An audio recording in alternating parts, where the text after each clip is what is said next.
Charlene, thank you so much for being with us today and making us even more aware of all the resources that are available on the homebaking.org website, along with this recipe that we're going to do.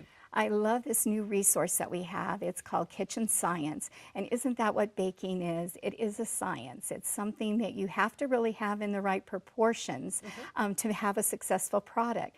And when you're doing baking, we have lots of questions. People say, okay, I want to substitute this ingredient for that ingredient. And so with our new Kitchen Science lesson, we give choices so that people can see, your viewers can see, what does different ingredients do? What are some choices I could do that makes a almost a designer muffin, in this case, just like you like it? Well, and it's important now because there are so many allergens to different foods. There are intolerances to some foods, and some are very serious, the celiac. Fortunately, there's not a great number of people, but there are those who are gluten intolerant. So you have adaptations for all of these different types of needs. And you really summed it up well there, because by doing the baking yourself, you can control the ingredients that are in there. You're not at the mercy of the grocery store and maybe paying higher prices for items because you're looking for a certain item that doesn't have an ingredient. But when you're baking it at home yourself, you can control everything that goes in it that makes such a difference. And you work up such an appetite as you're doing this. So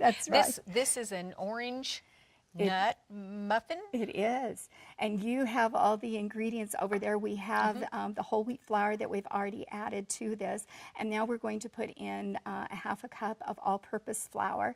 And then you got to choose that ingredient. I like oats, so I chose this over what were some of the other options. I think wheat germ and cornmeal, and you picked the oats. So we're going to put oats in there. And then we have our leavening, which is a teaspoon and a half of baking powder, a teaspoon of baking soda.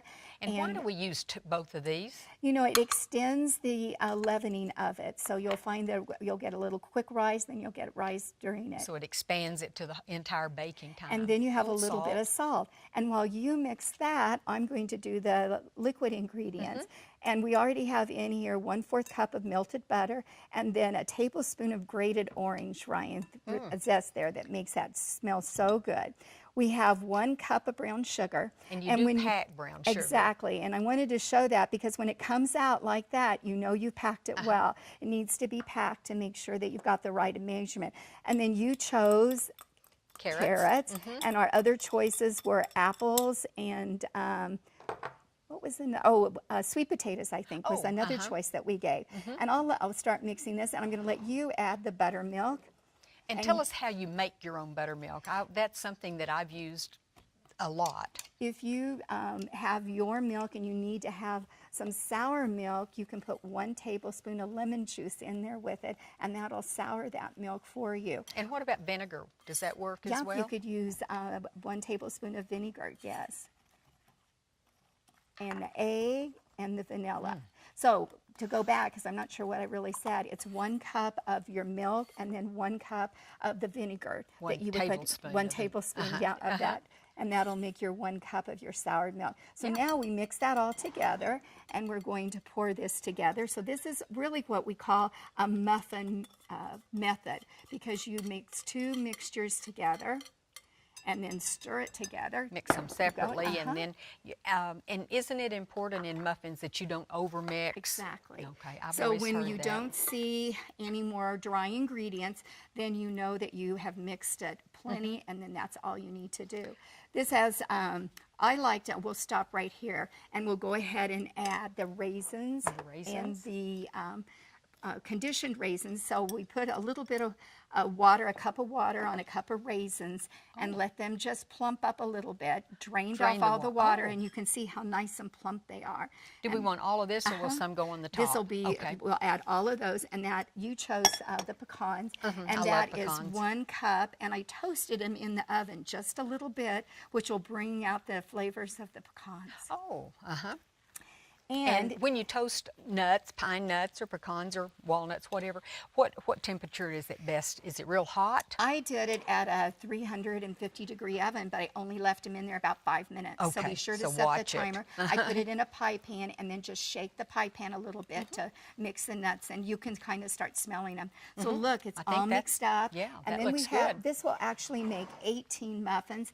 A good way to do it, I think, is with the dipper, because you can put it in there. You'll want to fill it on up a little bit more. They said, what, about 2/3? Yeah, Is that about what your 2/3 recipe full. says? So if you have a smaller dipper, then just go ahead and add just a little bit more.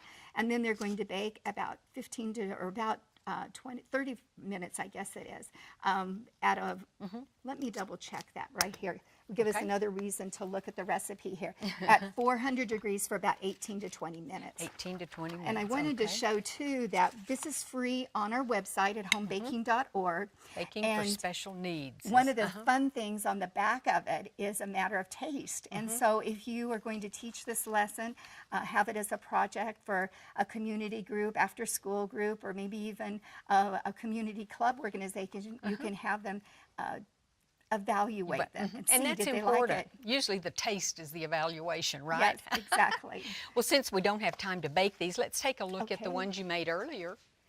I wanted to mention too, along with that, because we talked about the science with baking, but we also have a 5-minute baking activity that has lots of science in it too. And you know, kids are looking for kitchen science experiments.